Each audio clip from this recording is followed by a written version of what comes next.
Hey guys, welcome back to the channel. So I'm going to do a little bit of a different video today. It's kind of a follow-up video to but almost a year ago I posted a video about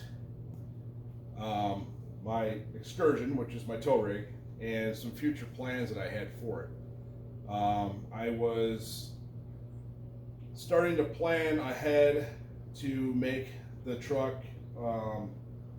more capable, a better ride, better brakes, and I was planning on doing a re-gear because I did do a 3.5, 4-inch lift from ATS Springs. It's like their towing package springs, but it's also a lift at the same time. So my plan was to put like a 35-inch size tire on the truck with the new 05 Super Duty axles.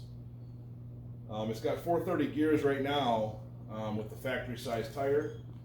So I would have had to go to like a 488 gear with a 35-inch tire. I believe that's what I figured out. But since those videos, I know a couple people have messaged me or asked me, you know, what's going on with the tow rig, build, etc. Because it would have been a fun build, seriously.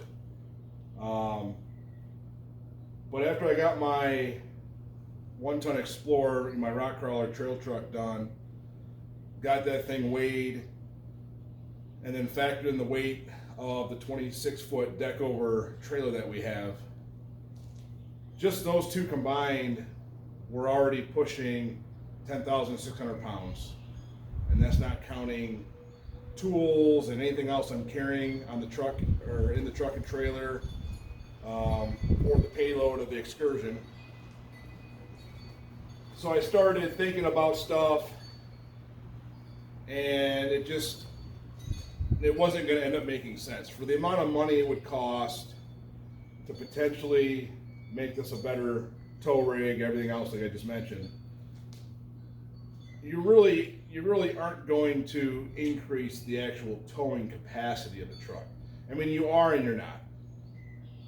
Just by changing axles and brakes and gears, yes, the truck ain't gonna squat. Yes, the truck's gonna have lower end torque and get up and go when you're towing weight. It's gonna look better, it's gonna ride better. But the overall truck, transmission, frame, the drivetrain you can't increase that capacity, really. I mean, you can't. So I decided to go against that whole idea. I ended up selling that front Dana 60 axle, and I bought the first video I posted. Basically, I bought a whole front clip of the whole frame off of Super Duty 06, 08, whatever it was. So it had the radius arms, the axle, the coils, the buckets, everything on the front end. Got it for a steal. Then I went through a pick and pull yard, pulled out a 05 plus rear 10.5 axle to match.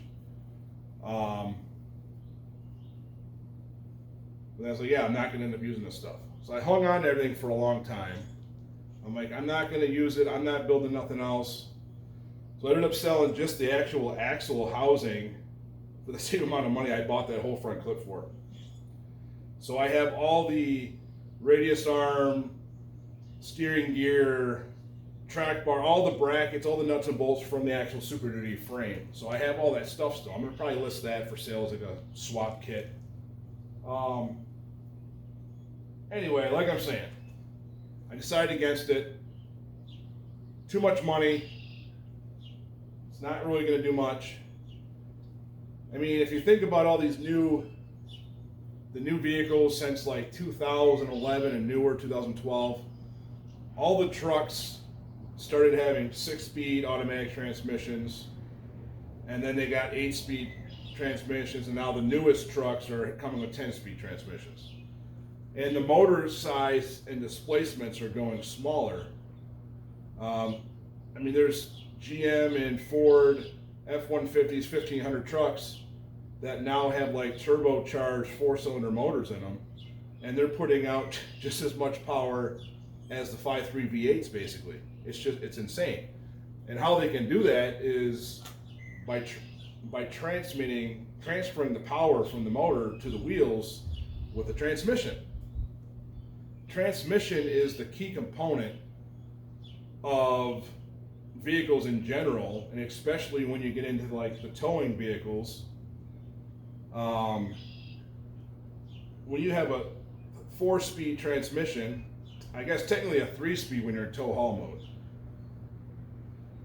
The motor's at 3,500 RPMs at 70 miles an hour. I mean, yeah, it's towing the load good. It's doing great. But a V10, 3,500 RPMs.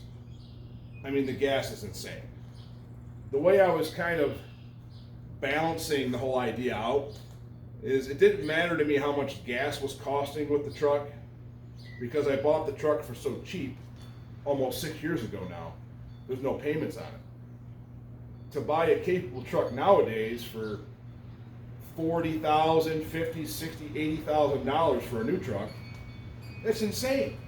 I don't have that kind of money. So I was justifying by having no truck payment and then just paying the gas, which was fine. Until, like I said, my towing needs, I need more. I need to be able to tow more weight. So anyway, that's kind of all that stuff in a nutshell. Now, if this V10 was mated to a newer technology 6-speed transmission, it'd be night and day. This has a 4R100 trans in it. First gear is only like 271 to 1. I mean, that's kind of bad. For example, 2011 or 2012 and up Super Duties have the 6R140, I believe, the torque shift. The first gear is like 4.1 to 1 in first gear, and then second gear is like almost 3 to 1 or something. So I mean, it's a 6-speed transmission, and you got 1, 2, and the first 3 gears are like your grunt torque, get up and go, and then you got 4, 5, and 6 for cruising and highway speeds, still towing that weight. Engine's happy down at like 2,200 RPMs, pulling the weight on the highway. It's night and day. So the older trucks are great, but the newer stuff is just so much more far advanced.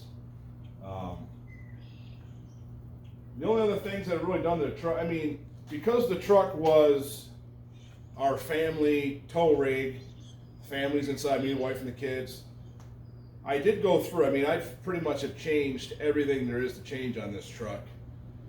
And the reason is, it's a 2000 4-wheel drive, limited, and the reason why I wanted this particular one is because it had factory 430 gears.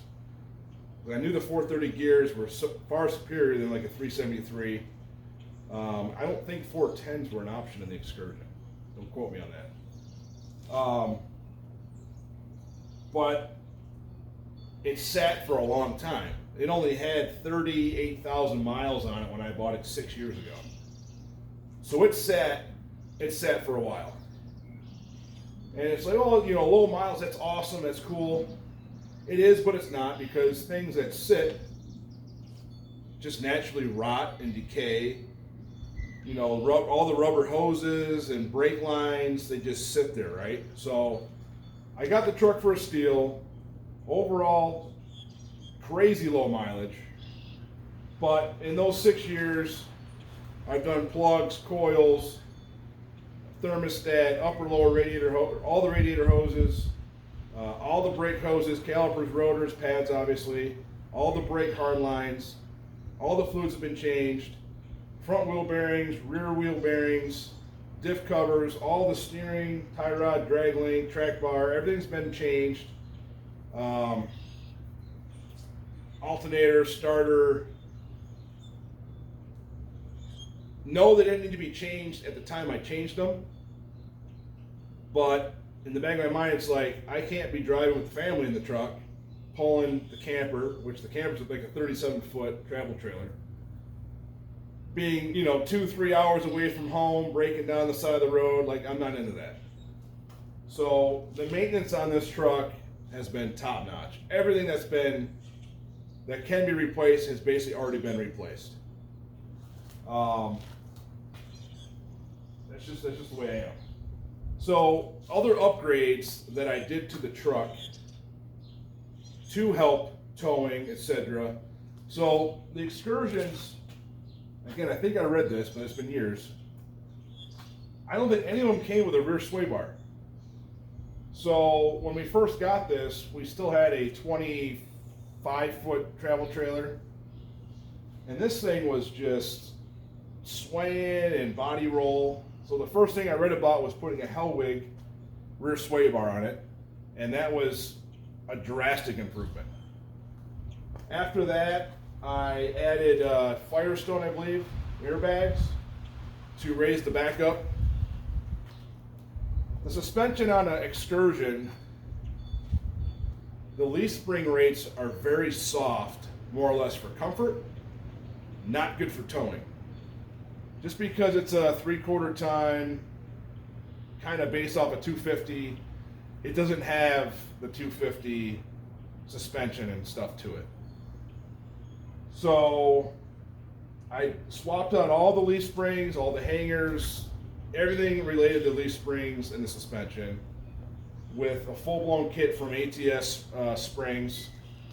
And they sell it as like a 3.5-inch kit slash towing. It's like a towing package kit slash lift.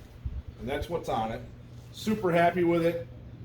I pretty much didn't have to use the airbags at all, even with the camper at all. I did put a little bit more air in them once in a while with the 26-foot deck over trailer. And then the other thing was I had 2 cracked manifolds, and that's one of the well-known things on these motors is the manifolds crack, studs break, and all that stuff. So I swapped out the manifolds. I was lucky to only have 1 broken stud. New manifolds are expensive, hard to find, and you still got that known issue of them cracking. So I decided to do the Banks headers, Y-pipe, and their muffler, and then I added a OEM style cat, and then had a shop do a tailpipe. Now the Banks headers and exhaust, I will tell you, on highway torque power, like when you're climbing a hill, my speed, I was able to maintain my speed towing. My speed virtually didn't want to change with the Banks, whereas the factory exhaust, I would have some power loss in scenarios like that. Again, with their full system, adding a factory style cat tailpipe, it really didn't make the truck any louder, which is cool. I didn't want it to be any louder. So that was one of the other things I did. So suspension, exhaust. The other known problem is the spark plugs on the 2 valves, which is what this is. Apparently there's only like 3.5-4 threads in the head where the spark plug goes. And it's very common for people to strip those out or a plug to blow out. So that was, I think, the absolute first thing I did and checked on this truck. And thank God that each one came out, no issues. Nothing had any helicoils or any repairs done to it. So I was super happy about that. I read a whole bunch of stuff online. Ford put out different bulletins of different torque specs that they want you to use on these motors now. So I went through that whole process, did them, rechecked them, and knock on wood, everything's been legit, no problems. I put brand new Motorcraft coil packs on each one. And yeah, I mean, like I said, it's been an awesome truck. I love the space. I mean, being able to have 8 people, whatever it is, plus towing, it's just been amazing. So let's just kind of do like a little walk around, take a look at it. It's definitely not a show truck, but for being, 23 years old now, I think this thing's in really good shape, inside and out.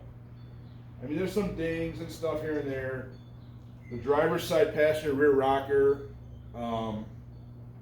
it was pretty bad. I cut out most of it. I treated everything. I do have a new set of inner outer rocker panels along with brand new rear dog legs. There's a guy at eBay that once, twice a year sells these dog legs. So I snagged a set of them because I had plans on changing that stuff out too with all the future upgrades that I was talking about. So let's do a quick walk around. I didn't want to do this in my barn like I do a lot of my videos. I want to kind of be outside. And then of course today it's windy, cold, and raining on and off. So I'm at my house. I got you guys, the camera, in the garage, hopefully to keep the wind noise down. So it might be a little bit more windy when I'm walking around the truck showing you guys everything. But it is what it is. All right, so walking around the truck here, it's black with like a tan. It's not an Eddie Bauer, although I know Eddie Bauer's colors are generally black and tan. Another thing that I did do is I found a guy with a newer version of Super Duty tow mirrors versus the oval style that's factory on the Excursion, which are terrible. These are way better. I did, the 2000s got the old style lights and stuff, so I did do a, what they call it, 05 and up, Super Duty style headlight. Not super happy with these particular lights, but overall I like the look better than what's factory. I had added a front receiver hitch, which comes in handy with camping. I was able to do, you know, a couple of the kids' small bikes on the front. I've even put an actual cargo basket on the front to haul the blue tank for the camper. And then I've also put an actual hitch in here and have moved trailers around. Makes it really nice and easy. Tire-wise, I really like the Goodyear Dirt Track tires. Again, these are still factory size. But these tires, man, in mud, snow. I mean, just recently, a month and a half ago, we were at a snowway trip. I was just in two-wheel drive, pulling the Explorer and the 26-foot deck-over trailer, two-wheel drive, and yeah, I was spinning the tires a little bit, but the rear's got limited slip. I pulled that trailer in the Excursion, threw everything without getting out and locking the hubs. And then, yeah, speaking of hubs, the factory hubs were junk, basically, when I bought the truck. So I pulled those out, put a set of worn manual hubs in there, trouble-free. I know I talked about the leaf springs and suspension stuff from ATS. I did Bilstein, I forget the series of those. Those are the go-to size shocks for this particular lift. So front and rear, that's on. See the airbags in the rear. I mounted the airlines right off the back here, easy to get to. Some of the stuff I did when the truck was up on the hoist and the suspension, put a brand new hitch in the back of the truck. Now I'm getting this thing ready to sell, so I just got everything kind of cleaned up. All the mats are out. But you can see, I mean, the inside is inside's in great condition. Also, shortly after I bought it, I put a Pioneer DVD touchscreen in-dash in with a backup camera. Backup camera is a must with as much as I got to hook up the trailers. With a nice, how do you say that word? Tecon, I don't know. Nice brake controller. Only thing in the interior that's bad is it just started ripping at the stitching here. So that made me kind of upset. Both seats, but you can see the actual seat bottoms are in really good shape. Again, for 23 years old, Can't beat it. Rear climate control, got your miles per gallon, average, and all that stuff. The rear heat and AC is awesome, especially for the kids. That's been a big bonus.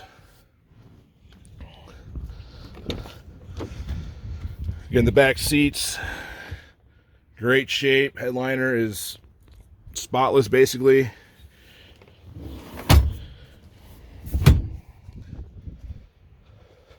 Carpets are clean, no rips. Everything's really good in this truck. And the cool thing is these rear quarter glass are electronic, and those are nice when you're cruising. Rear hatch area. Now, most of the time, this third bench I've had out, and then I got a nice big rubber mat in the back. I mean, being able to have the front two seats and then the middle bench and then having this out, I can haul so much stuff back here with the camper attached. It's awesome. I love it. So, yeah, there's not much more else to say or do about this, but just kind of figured I'd do a kind of a quick, I guess it's a combination walk around / what's going on with the upgrade video series that I was going to do. So I think I've answered all those questions. With an older truck, it just isn't worth it to try to modify it to do something it's really not designed to do. You could spend so much money on something. You're better off just buying something newer. So that's what I did. I've been kind of looking around the last 6 months or so. Again, 2011, 2012 and up Super Duties, and also the GM HDs. I really pretty much made my mind up. It's got to be a 350 or a 3500 truck. It's got to be a crew cab. I really want to get a long box, and I wanted to make sure that it had the towing gears. So I don't want to buy another truck down the road. I want one now that will last for a long time. I found some things, but it's like, man, the prices are insane. The mileage is super high. It's like, I can't justify buying something for $35,000 to $40,000 with 120, 150, 180,000 miles on it. That's insane. And I don't need a diesel. I'm not trying to tow 25, 30,000 pounds. So diesel option, I don't need it. So it's either going to be the GM 6.0 or the Ford 6.2 motor. So I ended up finding a truck that fit all the bills. It's a 2015 Ford F350 crew cab long box with the 6.2, the torque shift 6-speed transmission, 430 towing gears, limited slip rear axle, 4x4, and it's also a dually, and it has a truck box cap on it. So I know that's kind of a rare setup from Ford and GM to find a gas truck crew cab long box dually. I have not seen very many of them. And then I tried looking for more, and I didn't come up with many at all. But for the mileage, it only has barely over 64,000 miles on this truck for 2015. And the price point was really low compared to what I was looking at with super high mileage. So I'm going to do a walk around video of that truck coming up here in the future. I've been doing a couple things of that, just adding some accessories, because we're going to be going down to Tennessee, wheeling, March 30th through the 2nd of April. So That'll be my first big trip with it. I've already got the oil change, checked all the fluids, going through everything. So yeah, stay tuned for a future video of that. And wheeling videos. I cannot wait to start doing some wheeling. It's been too long. The weather's changing. I'm in Michigan. It's April. It's St. Patrick's Day today. But like I said, it's cold, windy, a little bit rainy. So anyway, let me wrap this video up. That's what's going on with the Excursion. Now the X-Tow vehicle, but it's looking for a new home to continue on its good life. Again, the truck's awesome. It never let me down. A lot of great memories in it. I just need to be able to tow a lot more weight and do it way safer. So, all right, guys, catch the next one. If you're not subscribed, please do. Give me a thumbs up, like the videos, comment, send me some messages, and share the videos to anyone else that might want to watch it. Appreciate it. See you guys in the next one.